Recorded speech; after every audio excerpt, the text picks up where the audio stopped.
I'm a passionate gardener, and I started off very, very small. I think I've always loved plants, even when I was working at a corporate level. I had a little garden by my flat, although I was not the person tending to it, but I still loved it, and I started my collection from there. When I was retired and I moved to the farm, where there's a lot of space, so that gave me an opportunity to collect as many plants as I could.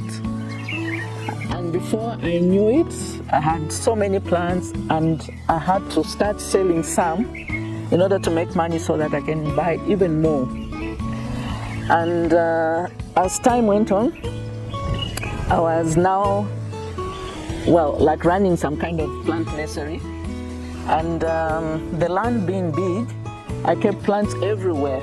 I have some at the bottom, and I put some somewhere waiting to be planted or waiting to be removed out of plastics.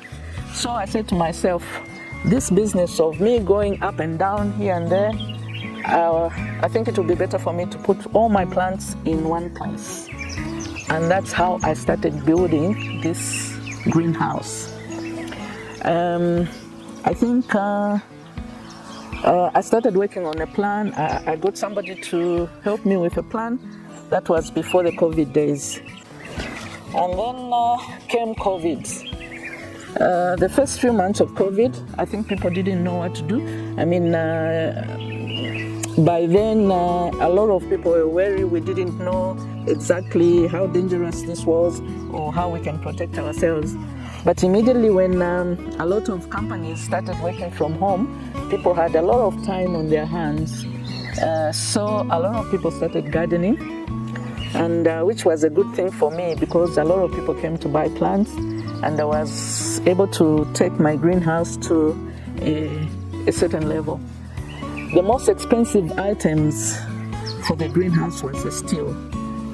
The steel was so expensive, and at that time I think the kwacha was not that strong. I know that now it's worse, but all the steel that you see here, I think I under budgeted by, I could say, 200%. So that was a setback because I had bought some steel and I found that I still needed a lot more, so that ate into my budget. And I even had to reduce the size of the greenhouse. Ideally, my dream greenhouse was supposed to be 30 by 30. I now had to reduce it to 20 by 30. I don't regret, at least I can see where my money went. I look at it and say, okay, if the plant business gets so worse that it's not bringing in any income, what can I do to this structure? So that's the idea, that this structure should be built to last, and I can turn it into something else that can bring me money.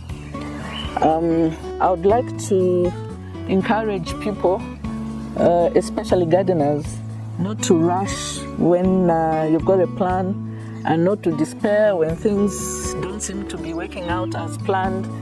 Rather to do things stepwise. This is a term I learned from the Dutch. Instead of saying step by step, they always say stepwise.